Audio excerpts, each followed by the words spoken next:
Hi, everyone. Welcome back to today's online test conference. We're just going to wait another couple of minutes to give other attendees a chance to join in, and then we'll start in just a couple of minutes.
Okay, I think we're ready to get started.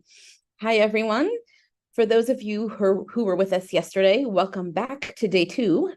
as we continue the second day and final of the 13th Online Test Conference. As I see a number of new faces, welcome to the 13th Online Test Conference. We're glad to have you with us today. Before we kick things off with today's first session, I wanted to take just a couple of minutes to go over a few housekeeping rules, give you some important points of information, and go over today's agenda. And then I'll pass the stage on to our first speaker.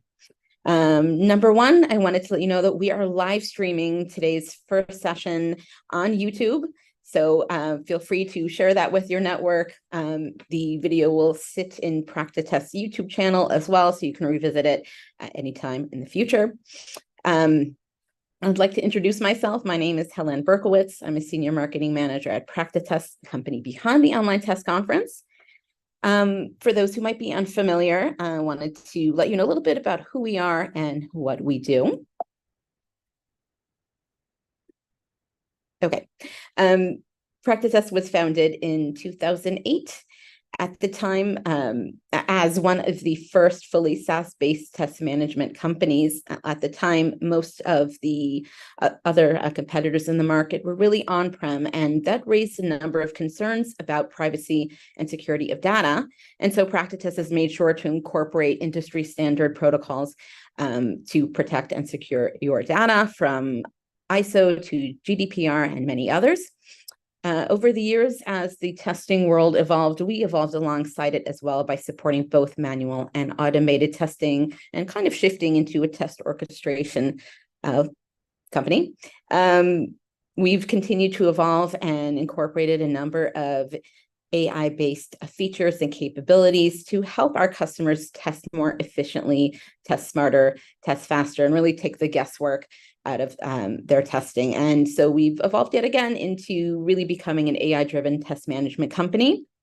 We're proud of the consistently positive feedback we receive from our customers, from world-class support to high ROI, fast implementation of our platform, and others. PractiTest integrates with virtually any testing tool that your team might already be working with. So it really supports a truly holistic approach so that you can see at any given moment what is happening in your testing. We incorporate customizable dashboards, real-time reporting, and that helps you make better decisions for your testing needs and your team as a whole. We're trusted by a number of global leaders across the spectrum of industries, from retail to education, publishing, healthcare, government, and many others. This is just a small snapshot of our customer list. At PractiTest, we're really about building, supporting, and maintaining the testing community, not only in terms of creating the Online Test Conference, but as well as publishing an annual State of Testing survey. Many of you have probably already seen this or even participated. Every year, we sort of put the word out to collect data, information, opinions, experiences across the testing world, from QA professionals to executive leaders and those who are new to the testing community. And that really provides a snapshot as to what is happening in the testing world. And we release this annual report on our website. You can go ahead and take a look at it if you haven't seen this year's yet. And finally, we have a rather robust resources center on the PractiTest website. Feel free to go ahead and check that out as well. It's full of articles, blogs, guides, webinars, continuing education, and more. No matter what your position is, whether you're new to testing or a seasoned professional or a head of innovation, there's something for everyone. We're always releasing new content to really help guide you on your testing journey for your organization. Okay, so a little bit about today's agenda. In just a few minutes, we will kick things off with our first speaker. Joel is going to be speaking about the future of test management and what you should know, followed by 3 more sessions with a break in between. During the break, we encourage you to, get up, stretch your legs, make a cup of coffee, and we've got some fun interactive games as well that we'll be doing during those break times. We also encourage you to get social, especially for those who've joined us at previous conferences. We encourage you to take selfies, show off what you're learning with your network, talk about what's your favorite part of the conference, new strategies you might be learning, and your favorite points. Take those selfies, tag us on X, formerly Twitter. Make sure to use our handle and hashtag and help us spread the word. Okay, I'm going to hand off things to Joel in just a second, but finally, I wanted to let you all know, for those who were here yesterday, you might already remember that at the end of the conference today, encourage you to keep an eye on your inbox. We're going to be sending out some information and instructions on how to get certified. We've created a special online test conference certification that kind of pulls together everything you've been hearing about and learning and discovering over the last 2 days, and helping you increase and expand your knowledge and expertise. So be on the lookout for that. Those of you who are existing practice test customers, we also, in addition to the online test conference certification, we also have a practice test user certification. We'll be sending out some information on that as well. I think that we are now pretty much ready to get started. Starting things off today is Practice Test's own co-founder and chief solution architect, Joel Montvelisky. Joel is going to speak about the future of test management, what you should know. Just a little bit about Joel for those who haven't met him yet. In addition to serving as co-founder and chief solution architect, Joel is a seasoned speaker on the global stage, a Forbes Council Technology member, avid blogger, and presenter. And I'm sure he has some incredible things to share with us today. So, hi, Joel. Welcome. The stage is now yours. I'm a seasoned what? By the way, nice matching shirts. I was not even aware that we're doing very red today. hard to coordinate our looks today.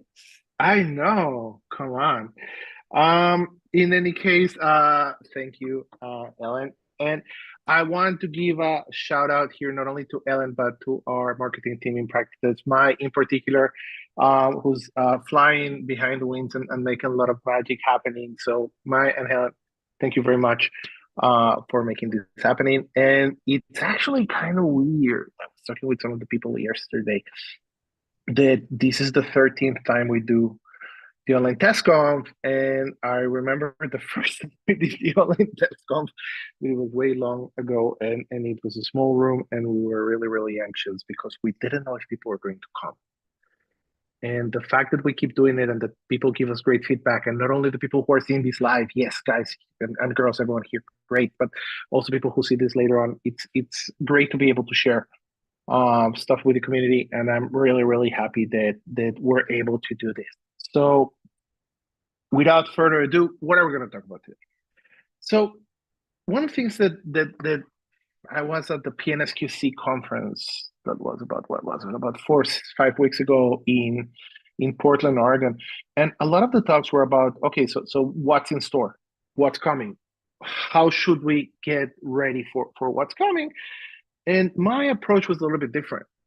It's not what's coming because it's already here, and if we notice, it's actually what's happening here. So what I want to talk about today is stuff that you can take and start doing. We don't say today, you're here today, but tomorrow, how can you start looking into testing a little bit different?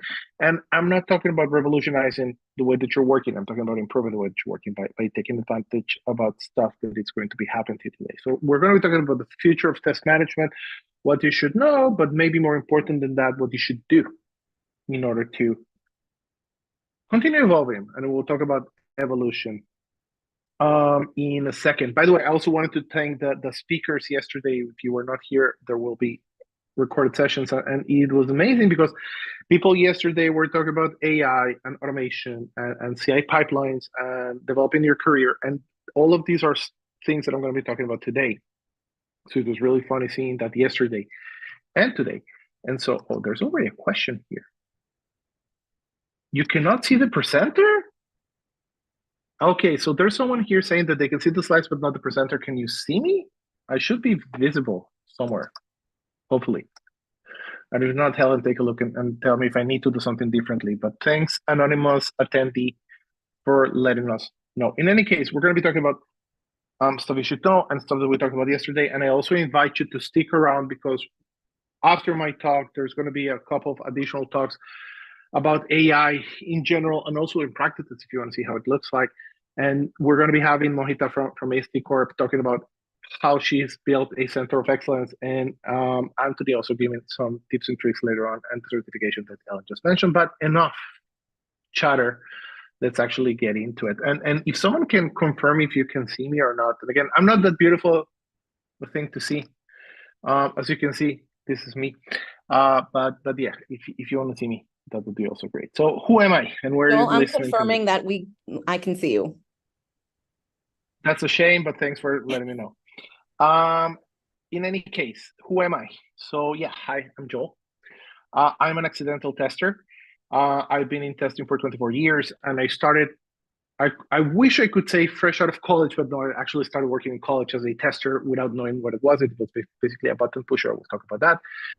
And I grew within my job into being a lead, a QA manager, QA director.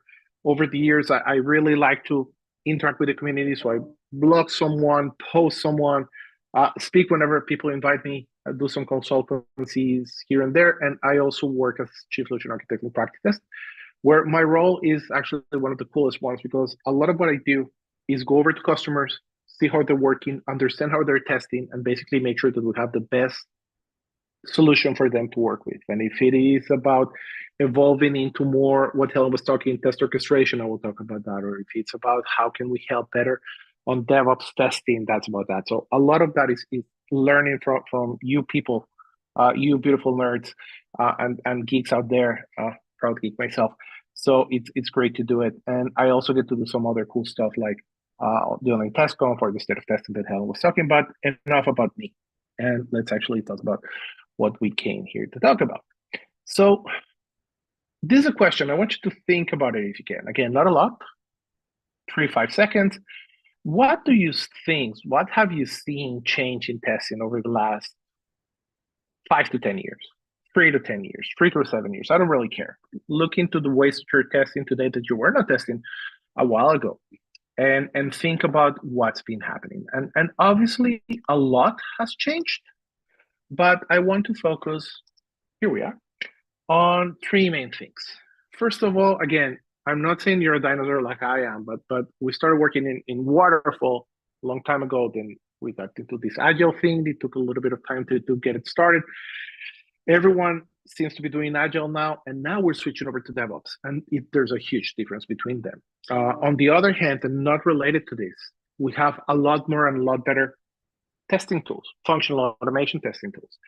And if it wasn't by this and that, then one of the things that we've been told for the last, I don't know how many years, that we should shift left and shift right, it's actually happening, and that is modifying the way that we work. But okay, very high level, what do I mean by that? So when we zoom into the switch from waterfall to agile to DevOps, I want to emphasize something. It's not that waterfall was bad, agile was better, and DevOps is best. These are 3 separate things. And when we were working waterfall, under the conditions of waterfall, with the patience of the market in waterfall, it was great working waterfall. Agile was great because it helped us to work based on new requirements from the field. Basically, they want to get features faster. And so we were releasing a lot faster. And DevOps was another evolution when not only were we working agile, but we are also managing our own server. So these changes are basically saying that we need to test differently. Why? Because as I said, instead of having larger releases, we're having smaller releases. Okay. On the other hand, we're releasing a lot faster. I see my team releasing once every 2 weeks, a lot of changes. We used to work on continuous deployment, so we were releasing a number of times a day. So yes, these are smaller changes, but faster releases. On the other hand, it's not only bad. We have, especially if you're working over DevOps, we have a lot of control over our production environments. Okay, it's not like it used to be that because we were sending CD-ROMs and people could install it basically anywhere, that we couldn't control our production environments. If you're working DevOps on a SaaS environment, then you have a lot of control over your production environment, which reduces a lot of the noise that you have in there. Now, from the business perspective, and obviously we are affected or influenced by our business, users can switch very much between products. And what do I mean by that? Pretty sure most of you have Netflix. But sometimes you're working with Netflix and the application crashes, automatically you open Prime and you go into Prime to watch TV, or you go over to Disney Plus or stuff like that. So we can switch over multiple applications. The same goes for payments apps. The same goes for entertainment apps. Anything that you are, it used to be a lot harder for end users to switch from platform to platform to platform. Now it's faster, easier to switch between them. So there's a lot of basically, it's a user's world in that sense, because people can actually switch very much, and we need to please them a lot. From a tester's perspective, if we go back over to DevOps, it has become a lot easier and faster to work on our production environments and find bugs in there. So much so, I'm not going to be talking about that here because the whole kind of worms, but in many cases, it's more recommended not to look for some of the bugs before production and actually look for them in production. And again, I'm not talking about data loss or protection bugs. I'm talking about small UI bugs. And again, it makes the way that works a little bit different. And we have access to real user data. And we will talk about that more in a couple minutes, but that means that a lot of the guesswork of how people are working with the systems has been taken away. We know how people are working, so we know where we need to test more and where we need to test less. Now, in another area, and I mentioned that, testing tools. Here I am talking about better, faster, easier, okay? We have, and again, this is an estimate, but I was talking with some people. If we look today versus where we were 20 years ago, we have a little bit over 10 times more automation tools than we had before. If you have 10 times more automation tools, that means that A, they're cheaper because you have a lot more people competing on that space. Even, again, very cool free tools or free options for tools. We have better tools and they're simpler than ever to get started with. Okay, so a lot of those friction points that would not let us work with tools are actually being diminished or eliminated altogether. Now, in addition to having more functional automation tools, a lot of people in the QA world are reporting, and we mentioned the state of testing survey, that they're working with a lot of different tools, and not all of them are testing tools. We're working with CI tools, we're working with monitoring tools, we're working with log analysis tools, we're working with data analysis tools. So a lot of different tools are being used here. It's not only the spreadsheet that we used to have and the mouse that we used to have. Hey, I'm having a mouse. It's a lot about the tools that we're using, so we need to use more and more tools. And another thing, when we look into the team, if it used to be the case that all of our reporting came from one tool maybe and a lot of automation on one tool, we have a lot of different tools working together. Why? Because we have a number of unit testing tools, we have a number of API testing tools, and we have a number of functional testing tools, and we might be testing mobile devices. We also have tools. And because everyone reports separately, we're generating what we're calling and seeing reporting silos or information silos, where everyone is reporting, but everyone has their own report, and it's very hard to make sense of it all. Okay, so testing tools, it's both a blessing and a curse by having more. Finally, when we look into the changes before we actually go into what we need to do differently, I'm talking here about shifting left and right. And yes, Agile is not new. Shifting left, shifting right is not something that we've been talking about in the last year. We have been talking about the last 10 years, 15 years. But it's finally happening. There were a lot of reasons why it took time for it to become more mainstream. Now it's mainstream, but it comes with a price. If your team has finally adopted more and more Agile, I'm not going to tell you anything new by saying that Agile is anything but order and simple.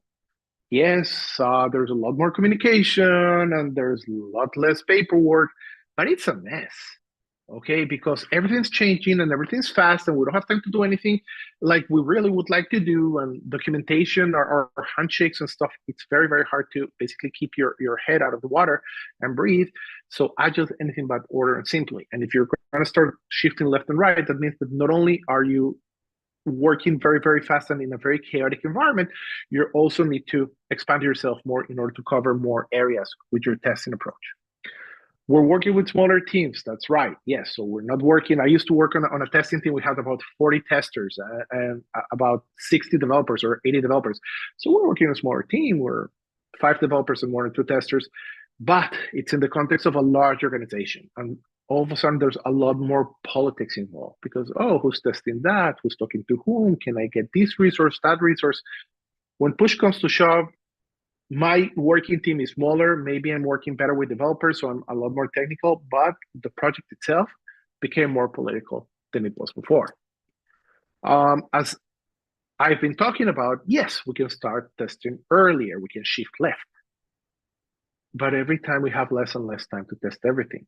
So it's becoming a lot more about what automation do I have in place to cover my SIX, or what type of risk analysis can I do? What can I not test before delivery and test after the product has been going into production? So it's a lot more complicated testing because basically we can test less. And if we talk about shifting right and going into development, so all of a sudden it's not only about testing the product. Wait a second, we need to test the deployment. We need to test the rollback.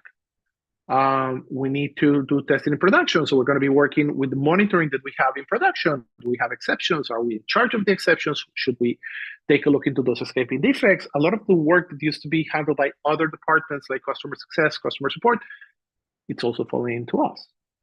On the other hand, we have real user data. So a lot of the guesswork is going now. Okay. Hey, are people using this feature that we just released? Yes. How? Oh, this is a new use case that we need to prove. Okay, so it's become a lot better because we have a lot more visibility and understanding about what's going on out there. So as you can see, it's not your daddy's testing team anymore. Okay, or your testing team if you're a dinosaur like I am. Things have changed. Yes, we're part of the development team, and that's great because there used to be a big wall, and I think that a lot of the people were talking yesterday about that virtual or less virtual world where people used to send us the build and go and figure it out. No, we're part of the development team. So there's a lot more that we can do before or even during that is better. But on the other hand, our job hasn't changed that much. We're still in charge of providing visibility into the quality of the product. We're still in charge about providing those projections on whether we're going to be able to release on time, or if we're going to be able to release all the user stories on time. So the objective hasn't changed that much. Only how we reach that objective has changed. As I said, and I'm guessing I'm not telling you anything new, our environment has become a lot more chaotic. Now, chaos is not bad. It's only complex. On the other hand, it gives you a lot more opportunities if you know how to work with them. And talking about opportunities, we can have more responsibility, we can have more power, and we can have more influence if we want them to, but only if we want them to. Because for a lot of testers, if you don't want to continue doing the same testing, you get the user story, you test it, you save their bugs, and you report them, but you could be doing a lot more. You could be having a lot more. I'm not talking about power more than anything else. I'm talking about influence. I'm talking about value for your organization. So you have a lot more opportunities here. By the way, as you notice, sometimes my kids are going to be wandering behind me. So again, it's part of that chaotic environment where we all work. So, and thanks to whoever helped me with this Pokemon icon, I love you. But it's about adapting or risking becoming irrelevant. Okay, if you don't evolve, it's not going to happen. And let's talk about evolution, because there are some cases of evolution that are amazing, and that is what I want you to keep in mind, not necessarily a Pokemon. I was in Dubai about 6 weeks, 8 weeks ago. This is me. This is my family. If you saw someone walking behind me, it's this little girl here called Alma. And we were in Dubai 2 months ago, and we went with my family, and it was a great trip. But I also learned quite a lot about Dubai. Dubai is one of the biggest and best examples that I've seen about evolution ever. Why? Because if you look at the history in Dubai, around the turn of the, not this century, but the previous century, it was only about nomad Bedouins working in Dubai. They were extremely poor. No money, no education, no anything, okay? These guys were actually roaming around the desert and again trying to do some trade and living in poverty, as most of the Middle East was working back then. But somewhere around the 1900s, they saw that in the areas of Dubai, there were pearl farms. So they became pearl farmers. And it was before Japan and the rest of the country started farming pearls in a more massive way. So the pearl market was actually a very lucrative market, and Dubai made a lot of money from farming pearls, and they became world famous for their pearls.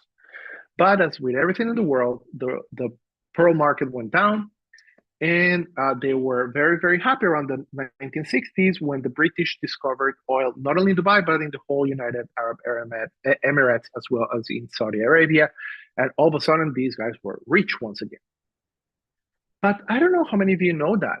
Each one of the Emirates, there are 7 different Emirates. Each one of them has their own economy. And as it happens, the amount of oil in Dubai right now is close to zero.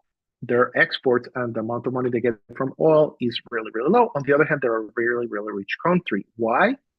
Because these guys were smart enough so that about 20 years ago, they decided they cannot depend on oil. And so they started developing a tourism agency inside of it. And now Dubai lives by tourism. It's an amazing place. Again, this is 40-degree weather. And they have a park where they have everything based on real flowers. And they have like a jet with flowers and everything with flowers. But that's one of the examples. They also have artificial islands, and you can ski in Dubai with 40-degree weather outside. And it's an amazing place to come and visit as a tourist. Now, the problem is that if you start looking into Dubai, everyone in the Emirates realized that tourism is a good thing. So now Abu Dhabi, for example, is developing also tourism, and they know that tourism is not going to take them all the way through. So if you talk with people in Dubai right now, they're going to tell you that what they're currently working on is technology. And so if you look, this is a COP in Dubai, where you already have a lot of places where they have incredible technology. So they're all the time evolving and evolving and evolving because they're not looking where they need to be today. They're looking where they will need to be 20 years from now. And all the time they're doing like that. And I think that we should take a big example out of how Dubai actually works as testers, because testers have also evolved, but I think that we haven't evolved so proactively. Yes, when I started working, we were basically end users play with the system. And a lot of the older testers are going to tell you that they were end users, and someone told them, hey, can you please help me with some testing? And they became testers. Then we turned into what I like to call professional bottom clickers. We had some scenarios, but basically it was, hey, can you actually work with the system, press all the buttons and tell us if you find any bugs, without a lot of planning, without a lot of engineering behind that. Then we became functional testing professionals, and not only functional testing professionals, but maybe testing professionals. We had our plans, we had our tools, we had our approaches. We were able to start defining more with developers how to work. And where we are today, especially around Agile, when we're starting to see a lot more of whole team testing and developers doing testing and pressing a lot of our automation, is that we have that opportunity to become more quality architects. And for me, a quality architect is similar to a security architect in a company, where the security architect in the development department is not in charge of developing all the security aspects of the system, because obviously everything has to have a security aspect.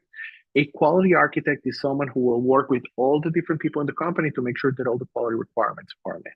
Okay, so it's a lot about how do you guide quality in the process. And this has always been kind of that focus where we want to get, where you don't test quality into the system, you cannot test quality into the system, you can build quality into the system. And I think that if you play your cards correctly, you have that chance of evolving into that kind of role.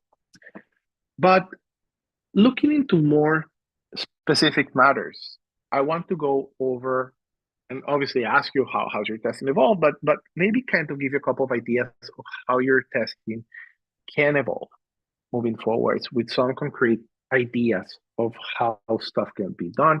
And again, I want to talk about strategies and approaches for your testing, the future of testing, but I'm also going to tell you, this is my partial list. It's mine because it's not coming out of some theories. This is stuff that we do day in, day out in the company or with customers that I'm working with day in, day out.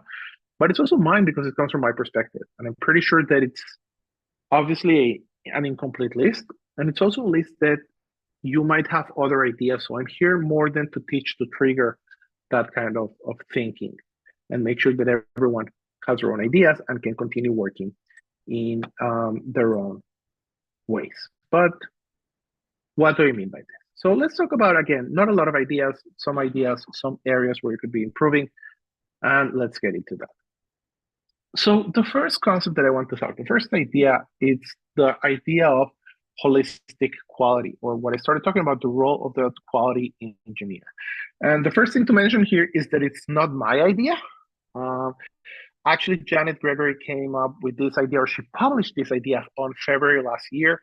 You can go to janetgregory.ca to read more about her blogs, but it's a great idea. She's been working on it with Lisa Crispin, and the names sound familiar, if you've heard about the Agile testing books, they have 3 books right now. They are the co-authors, and they're great with those ideas. But the whole idea of holistic quality is talking about looking at your whole entire operation. In this case, we're looking into a DevOps approach, but you can look at it in your Agile approach. You can look at it in your waterfall approach or in your custom build approach, and not wait for that testing section to do testing work or quality work, but in every one of the separate phases, how can you introduce testing work? So if you're talking about during the understanding factor where you're analyzing user story, think about ATTD and PDD, think about examples or prototypes that you could be testing. And when you're building, start looking into your unit tests. Yes, they're developed by your developers, but you could start working with that and devise your test strategies and your testing story for features. And where you're deploying testing infrastructure and test deployment, and every single aspect of your process, there are testing sub aspects to them. And it's not to wait for when you're called and said, hey, this is the feature, go ahead and test it. But how can you introduce aspects of testing on each one of your phases? That's why it's holistic, because it's looking at the whole process as a whole and try to provide into that.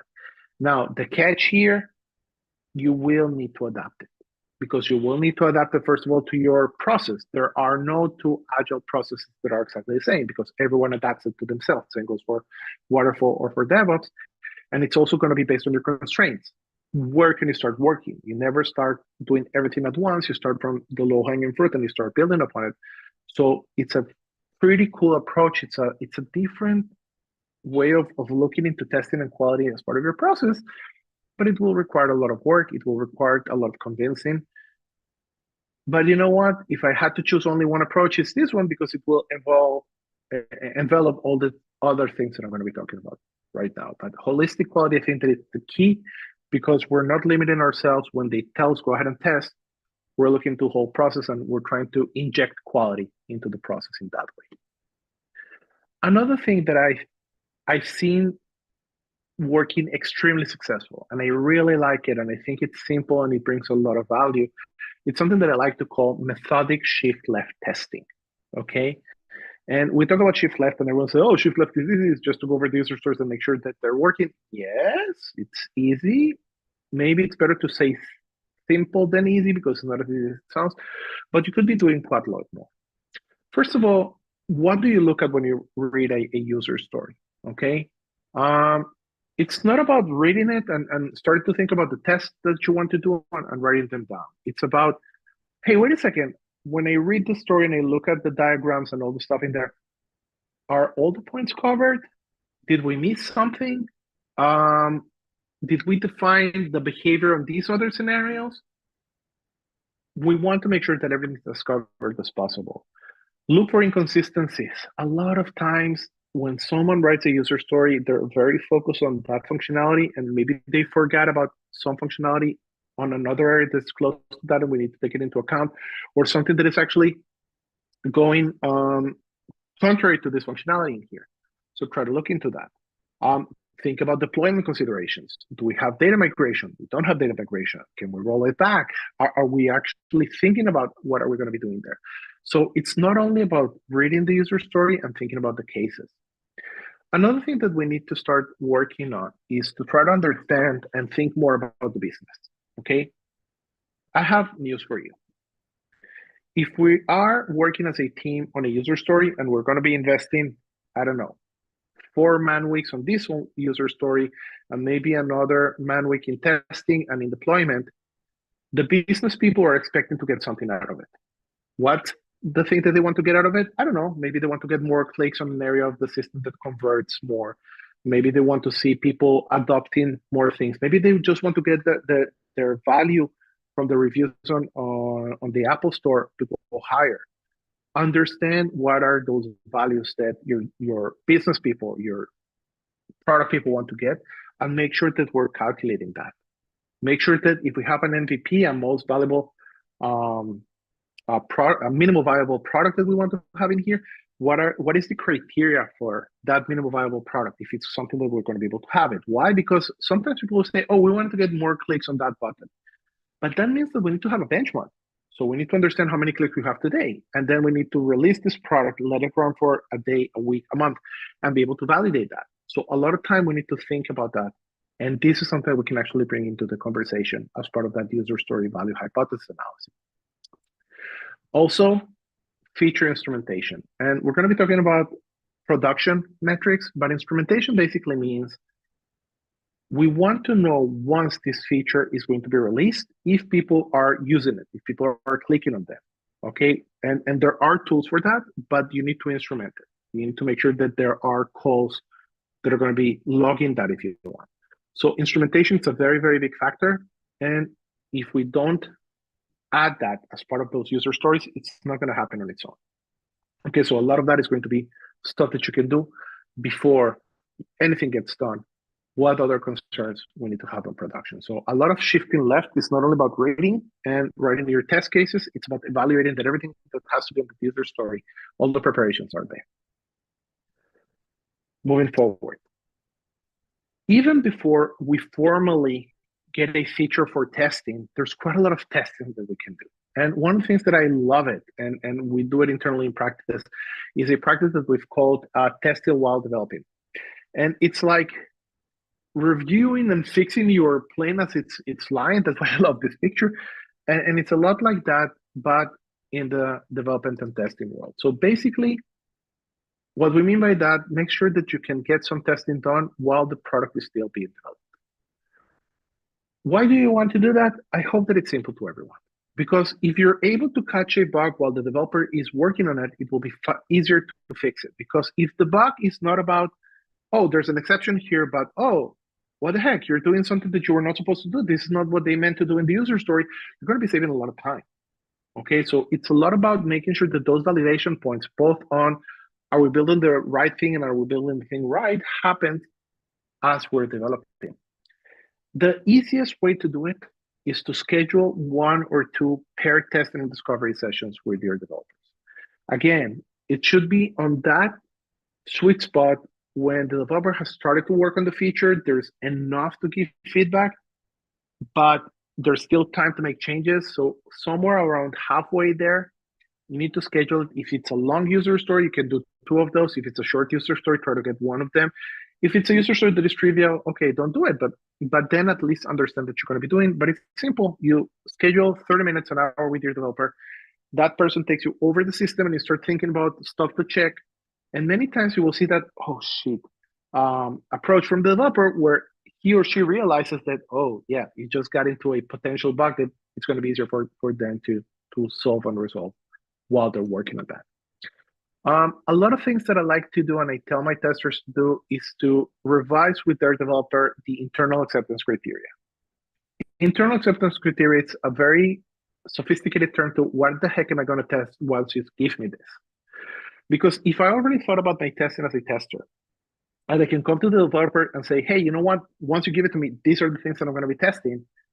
If the developer is smart enough, and usually they are, they will test that stuff before they give it to you to be tested over there, because there's nothing that they hate more than giving you something and 5 minutes later understand they have a showstopper.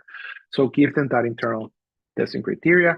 And again, as I said, it's not only about making sure there are no bugs, it's to make sure that user story matches what the product owner wanted to have in there. And yes, maybe you don't know, but the chances that both you and the developer did not understand what the product owner was saying are lower than if only one of you didn't understand what was coming out. So it's a way to avoid those issues later on.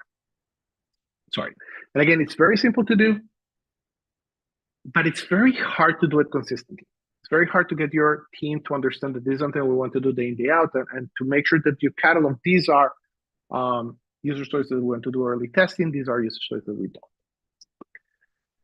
Another thing that I've seen work incredibly nice is rapid fire testing, okay? And this is extremely focused testing covering the areas that have to be covered. And usually what happens here is if we have a user story that has some delicate parts of it or some very important user stories, this can be instead of in addition to what we were talking before, you need to go and define exactly what we want to do in here.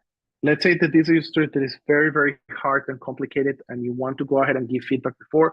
So first of all, it's going to be done a little bit later in the game. It should be when most of it is already done. But you want to provide some initial information quickly on those important user stories.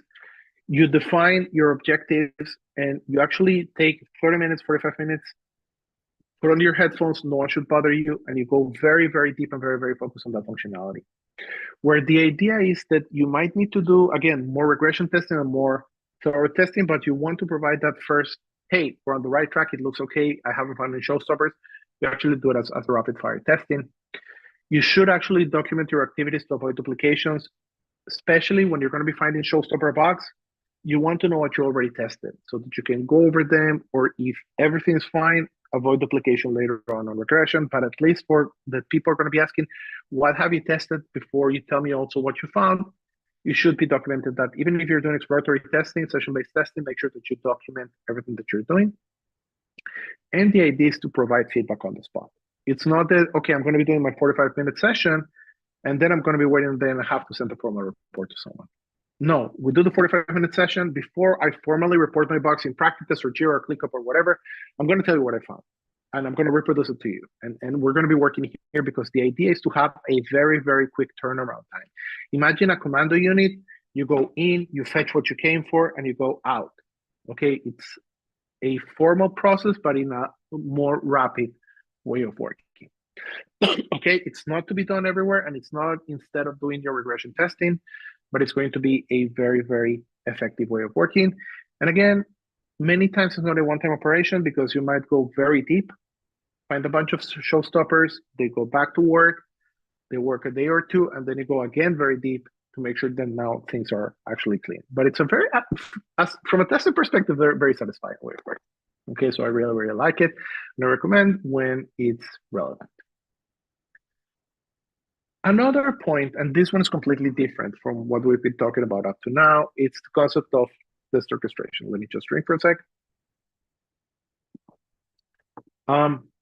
You remember when I was talking earlier about the fact that we have a lot more tools right now? And the problem that we have a lot more tools is that we're generating information silos. Every tool is reporting on their own XML report separately or their own HTML report separately. And when we come over to our management, they want to know the status of the system. They don't care where it came from. Okay, so test orchestration comes to solve that. It actually means that we need to go over all of our testing. I don't care if it's going to be unit testing, integration testing, functional, UAT, even monitoring you have. And then you unify and normalize those reports for your stakeholders. Now, here are two separate things. Unified means we're going to be putting all of that information together. But it's not enough to just aggregate it in a dumb fashion because we still need to make sure that we organize the information based on application areas, platforms, whatever we're going to be testing. And not only that, we need to normalize the reports because you will have literally thousands of unit tests and maybe a couple hundreds of API tests and maybe some tens of functional tests. So you need to make sure that they actually can talk together with each other. So you group your unit test into classes, okay? And maybe you group your API test also into areas, and then you're able to compare apples to apples, or at least units that have the same size so that people can see it. Because if you have 3 tests failing out of 15,027, it might provide the wrong impression to a stakeholder. Whereas if you're able to normalize that and to show more information or better information, it's going to be easier in that sense.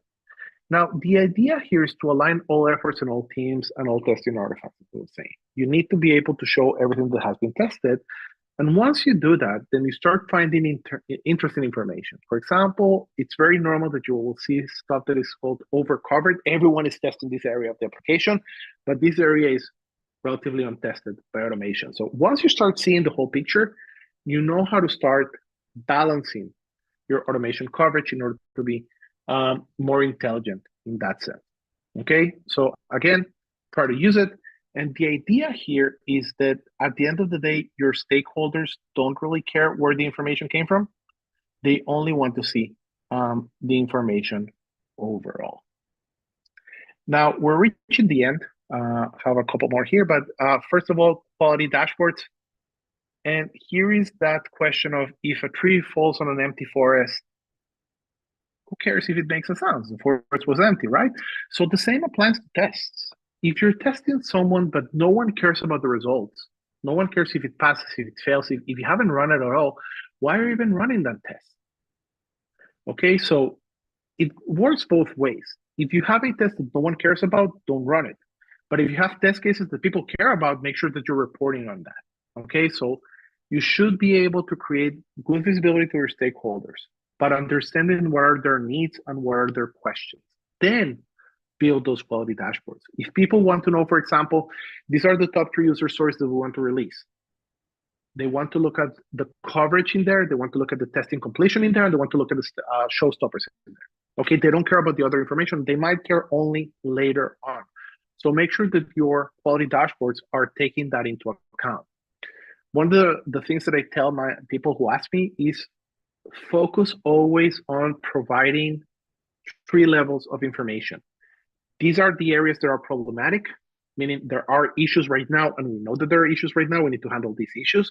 These are the areas that are risky, maybe because we haven't tested them, maybe because they're running late, maybe because we have some instability in there, we're not able to do it. Oh, and all of these are the areas that are clear, so we can release them all of a sudden. So that is the way that people, usually stakeholders, expect to hear from us. Okay, where do we need to focus right now? Where do we need to understand if we need to focus right now? And where can we be rest assured about? Okay, once you start talking in those terms, people are going to like way more what you're saying. Now, something that it's a little bit more advanced, especially if you're working on DevOps environments, but I think it's worth the effort, is everything related to alerts and user behavior. Okay, it's part of what people call testing in production. Testing in production might mean that you're also testing while in production, but not necessarily. It also means that as the system is working in production, what type of testing or quality data you can get out of it. So first of all, it's to understand what's going on in real life. Okay, are people using the system? Let's say that you assume that people are going to be creating reports in your project. Why? Because your system is an information management system, and so reports make a lot of sense. What happens if all of a sudden you realize that people are not present in the reporting engine, or the reporting engine is not working? All of a sudden you realize that there is an issue here because there was an expected behavior that is not happening. Maybe there's a bug, maybe there's a bug that someone will report. Stuff like that is very, very important. By the way, also if we talk about exceptions, that is with regards to user behavior, but there's alerts and exceptions. As it happens, and again, I work for a SaaS product, a lot of times you start seeing exceptions, especially after release, that you're able to see the exception before people get to customer support and say, hey, there's a bug. So if you're able to see that exception, and you're able to notify that exception, and development is say, or the DevOps team is able to fix that exception earlier, then it's better when someone actually rings support, you tell them, hey, we're aware of that, it's already been fixed, or hey, we're aware of that, a fix is coming in 2 minutes from now, or in 5 minutes from now, or in 10 minutes from now. That is actually part of what quality happens. So it's a lot about looking into stuff happening in production and fixing it. Remember, a lot of time, it's not even about your testing. You don't have the data to test everything. So by using those exceptions and those issues and that behavior happening in production, you're able to get a very big head start on what is happening. And more often than not, it's about learning how people are working by examining data. You remember that I was talking about instrumentation earlier on? I was talking about user behavior and feature analysis. We don't need to guess how people are working with our system. We don't need to guess that, oh, 15% of our users are going to be clicking this button. You can actually go and see it, okay? And then you can start not only understanding how people are working, understanding where they need to test more or where can you allow yourself to test less. Okay, a lot of that guessing work can be taken out if only you start looking to how people are working with your system. So last but not least, escaping defects and NPS reports. I think that we're very good at grading our systems. We're very good at telling, hey, this is where we're good, this is where we're bad from an application perspective. But I think that we need to look into our, again, ourselves and understand we're doing a good enough job. So first of all, escaping defects is a great metric. I think it's a very simple metric, but it tells you, hey, are we testing in the correct places? And if we're not, where do we need to improve? By the way, it's not only about testing. An escaping defect to me is a bug that was reported by a developer that we choose to fix soon enough. It might be a hot fix or it might be in the next coming updates, regardless if we found it or not during the development process. Because if we found the bug, we said that we can fix it later on, but then we release it as a hot fix. That means that, okay, we're good at finding it, we're not good at cataloging. Okay, so escaping defects it's a very important metric. And again, it's a very good metric to understand if you're working correctly and having good assumptions. It also helps you to examine your risk assumptions. Okay, usually it's not that we don't want to test something. As I said, we don't have time to test everything, so we're compromising on these areas. It helps you to do that. Helps you to find areas to improve. And the NPS, especially NPS, by the way, we don't have time, a lot of time, but you should review that if you're not using it. It's the Net Promoter Score. Basically, when you get that questionnaire, how likely are you to recommend whatever this application from 1 to 9, and you give a grade and then you provide some feedback. That is the NPS, a great way of measuring how people like your product. It's a great way to understand how people are looking at your product. Okay, and I think that it's not about looking at one NPS report, it's about looking how the progress of your NPS actually happens over time to make sure people are liking you more or less. Okay, and it's a great way to understand overall feedback. So this is only my partial list. Obviously, you can add more stuff or remove stuff based on what you want to do. But what I wanted to do is to share it with you so that you can start testing differently today. You don't need to work for tomorrow. You can wait for tomorrow, but don't wait too much for that. Because most of the stuff that I mentioned today, you can apply it now and you don't really need to wait. So with that, I want to thank you. And if there are any questions, I'll be happy to answer them. And if not, I think that you can even get a couple of minutes of rest before Ido takes to the stands. Okay. Hi, Can I Joel. drink, Helen? Hey, Helen. Agreed. We are very matchy today. Okay. Thank you for that. That was great. I think we all learned a lot about what the future holds. We are getting a couple questions I wanted to send your way. One is, what is your wildest dream for the future of testing? And I'll add my own comment. Like, if you could pick one thing that you wish we had or you want to have in the future, what is that one thing? Okay. I would like to be able to get a better understanding where do we need to test better on the next batch, because as much as we can use NPS and as much as we can use escaping defects and stuff like that, I think that a lot of testing is about risk analysis. Okay, where do we want to test more? Where do we want to test less? But it's a lot of guessing work in there. Okay, regardless of how much metrics we can get around it, that is the hardest part. The hardest part is to understand what test cases you can allow yourself not to run. Okay, so I really like to have a system that will help me to, first of all, make those decisions in the future, but also to grade those decisions for myself to understand if I'm doing a good job or not. And I don't think that we're very, very far from that. I think that we will be able to get to that in the coming years. Okay, great. And the last question I'm seeing here is about, I guess, business sizes is the way I would phrase this. Do you think, in your opinion, there's a difference between SMBs and companies at the enterprise level in terms of all of these future advancements that we're seeing and we hope to see? Yes and no. I think that it's not so much on the business side, but the nature of your business. Because at the end of the day, an application is application. You need to test it. And if the application is hosted, meaning it's a SaaS system, then we'll be able to test it in one way. If it's an installable system, it's another way. But the amount of risk that I can take, the amount that the how deep do I need to go into testing? And yesterday, one of the speakers was talking about, hey, if you're testing the 737 or 797, the one that actually the plane that crashed, because we didn't do enough testing, people died. Or if you're working on a pacemaker, if you don't do all the testing, people might die. Whereas if I'm testing a game app, oh come on, I'm not saying anything about gaming companies, but you can test less, you can take more risks. Okay. So I think that it's more about the vertical where you are that will define your approach to testing, and the technology that will define also your approach to testing. The size of the company, I don't know. They're very small companies that have a lot of users, and that is, I think, it's obviously there's going to be some influence on the maturity of the company. Startup companies care more about testing quickly than stability, but I think that it's gonna matter less at the end of the day. Okay, so you're saying it's really more about their product, their purpose, what they're trying to achieve, than whether they're a small and their technology, because you can have very young companies working with very advanced technologies, and you can have very established companies working with very advanced technologies. And I think that your technology stack and the vertical when you are going to dictate a lot more than the size of your company as a whole. Okay, great. Well, if anyone else has any more questions, comments, and thoughts, please share them or use the raise your hand feature. And at any point later, sharing. Well. Yes. Any more questions that come in, Joel, I'll be happy to send your way. Okay. Okay. So thank you. Thank you, everyone. Hope you enjoyed the rest of the day. Bye for now. Okay.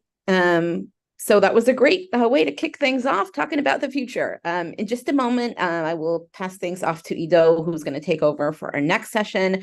As we are still live streaming on YouTube for the next about 60 seconds, I wanted to let you all know that will be stopping in the next minute or so. If you are watching us live now, but you haven't yet registered for today's conference, there's still time.